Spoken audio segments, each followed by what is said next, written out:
Part 4. Jack. Now here is my secret. It is very simple. It is only with one's heart that one can see clearly. What is essential is invisible to the eye. Antoine de Saint-Exupéry, The Little Prince. The call. So in August, my parents got this call from Mr. Tushman, the middle school director. And my mom said, maybe he calls all the new students to welcome them. And my dad said, that's a lot of kids he'd be calling. So my mom called him back, and I could hear her talking to Mr. Tushman on the phone. This is exactly what she said.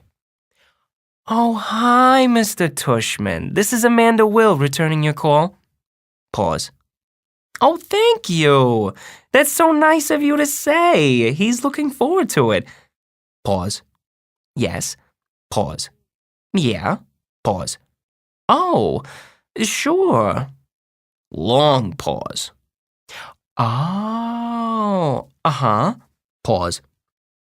Well, that's so nice of you to say. Pause. Sure. Oh, wow. Oh. Super long pause. I see. Of course. I'm sure he will. Let me write it down. Got it. I'll call you after I've had a chance to talk to him, okay? Pause.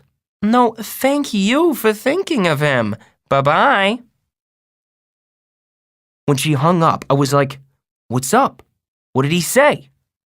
And Mom said, well, it's actually very flattering, but kind of sad, too. See, there's this boy who's starting middle school this year, and he's never been in a real school environment before because he was homeschooled. So Mr. Tushman talked to some of the lower school teachers to find out who they thought was some of the really, really great kids coming into 5th grade. And the teachers must have told him you were an especially nice kid, which I already knew, of course.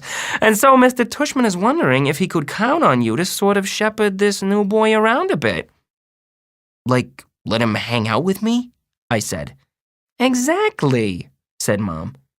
He called it being a welcome buddy. But why me? I told you. Your teachers told Mr. Tushman that you were the kind of kid who's known for being a good egg. I mean, I'm so proud that they think so highly of you. Why is it sad? What do you mean? You said it's flattering, but kind of sad, too. Oh. Mom nodded. Well, apparently, this boy has some sort of, I guess there's something wrong with his face. Something like that. Not sure. Maybe he was in an accident. Mr. Tushman said he'd explain a bit more when you come to the school next week. School doesn't start till September. He wants you to meet this kid before school starts. Do I have to? Mom looked a bit surprised. Well, no, of course not, she said. But it would be the nice thing to do, Jack. But if I don't have to do it, I said, I don't want to do it. Can you at least think about it? I'm thinking about it, and I don't want to do it. Well, I'm not going to force you, she said. But at least think about it some more, okay? I'm not calling Mr. Tushman back until tomorrow, so just sit with it a bit.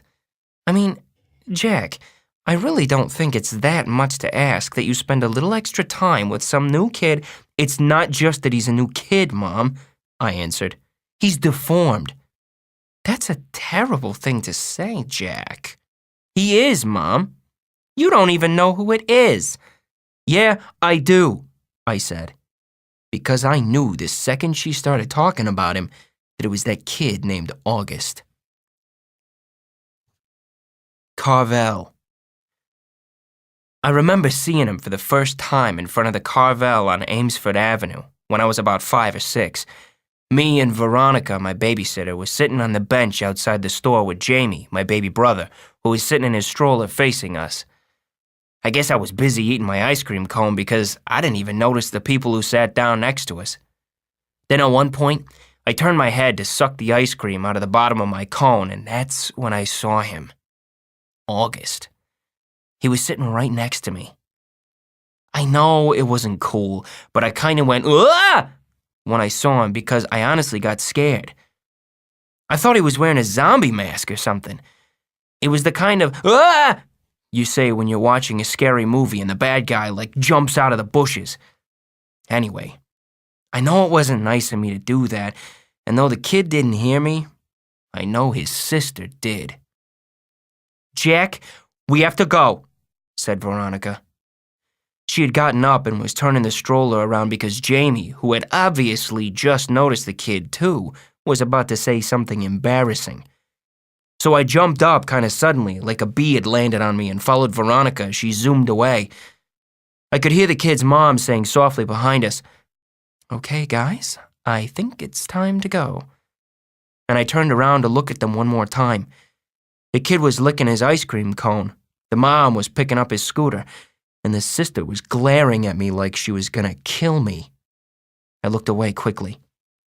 "Veronica, what was wrong with that kid?" I whispered. "Hush, boy," she said, her voice angry. I love Veronica, but when she got mad, she got mad. Meanwhile, Jamie was practically spilling out of his stroller trying to get another look as Veronica pushed him away. "But, Veronica," said Jamie. "You boys were very naughty, said Veronica as soon as we were farther down the block. "Staring like that."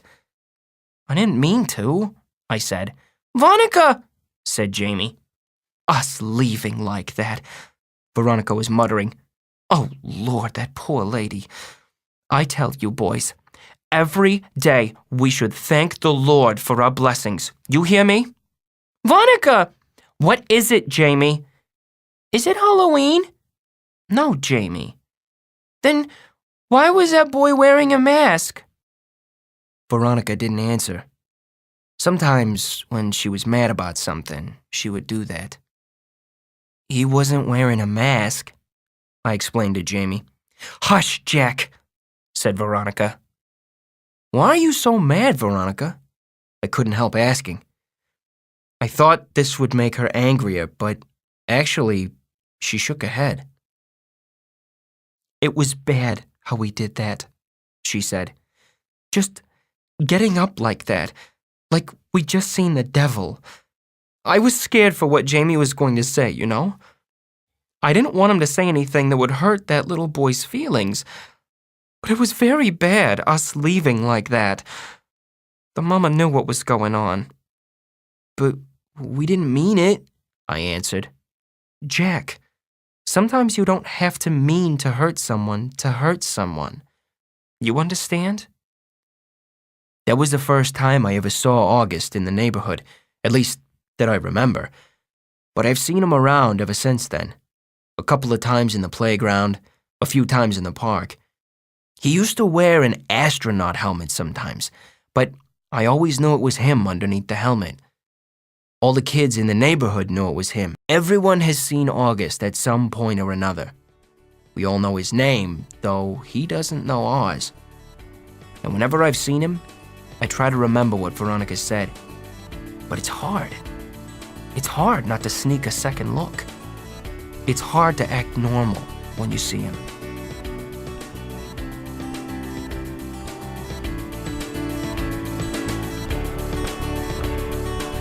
This is the end of disc number 3.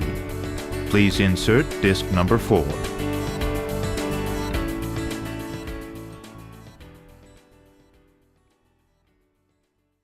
Why I changed my mind. "Who else did Mr. Tushman call?" I asked Mom later that night. "Did he tell you?" "He mentioned Julian and Charlotte." "Julian?" I said. "Ugh! Why Julian? You used to be friends with Julian." "Mom, that was like in kindergarten. Julian's the biggest phony there is. And he's trying so hard to be popular all the time." "Well," said Mom, "at least Julian agreed to help this kid out. Gotta give him credit for that." I didn't say anything because she was right. "What about Charlotte?" I asked. "Is she doing it too?" "Yes," Mom said. Of course she is. Charlotte's such a goody two-shoes, I answered. Boy, Jack, said Mom, you seem to have a problem with everybody these days. It's just, I started. Mom, you have no idea what this kid looks like. I can imagine. No, you can't. You've never seen him. I have.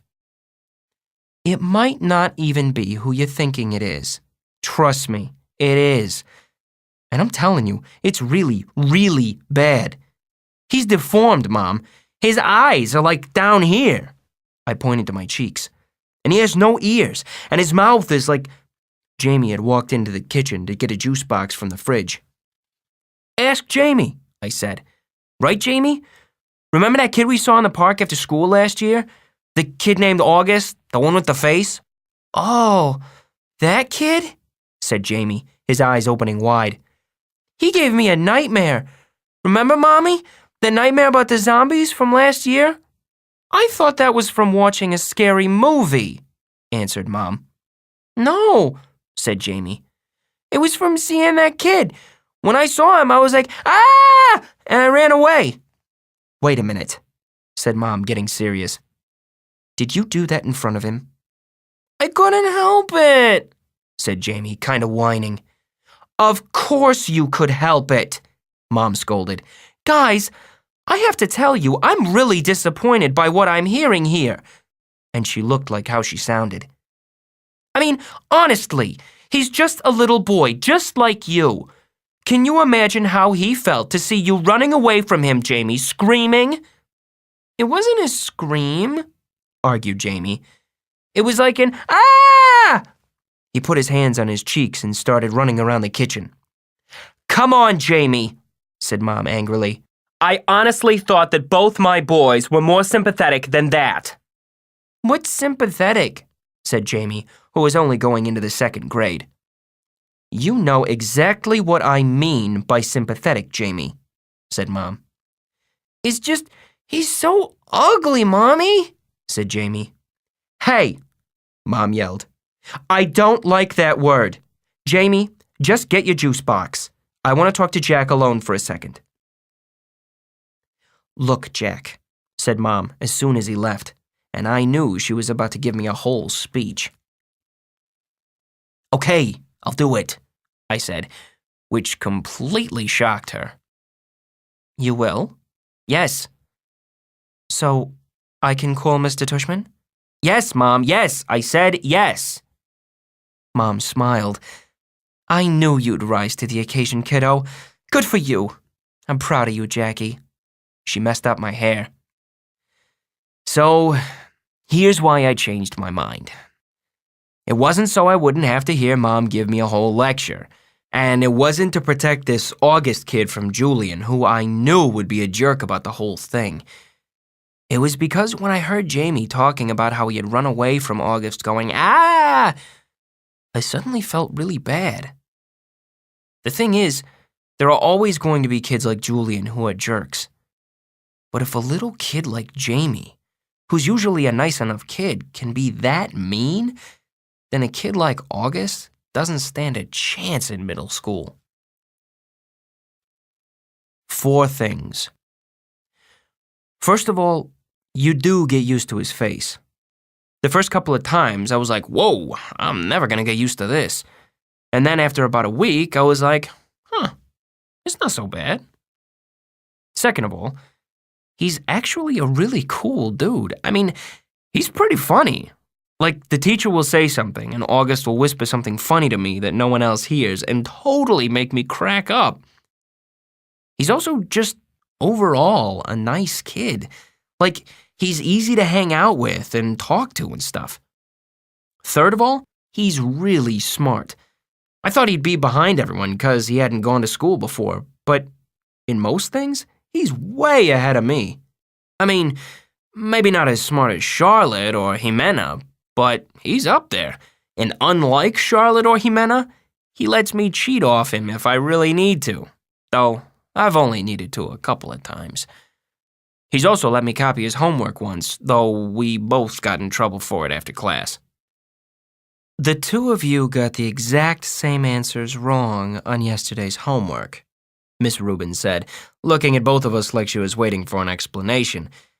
I didn't know what to say because the explanation would have been, oh, that's because I copied August's homework. But August lied to protect me. He was like, oh, that's because we did our homework together last night. Which wasn't true at all. Well, doing homework together is a good thing, Ms. Rubin answered. But you're supposed to still do it separately, okay? You could work side by side if you want, but you can't actually do your homework together, okay? Got it? After we left the classroom, I said, dude, thanks for doing that. And he was like, no problem. That was cool. Fourthly, now that I know him, I would say I actually do want to be friends with August. At first, I admit I was only friendly to him because Mr. Tushman asked me to be especially nice and all that. But now, I would choose to hang out with him. He laughs at all my jokes, and I kind of feel like I can tell August anything. Like he's a good friend. Like if all the guys in the 5th grade were lined up against a wall and I got to choose anyone I wanted to hang out with, I would choose August.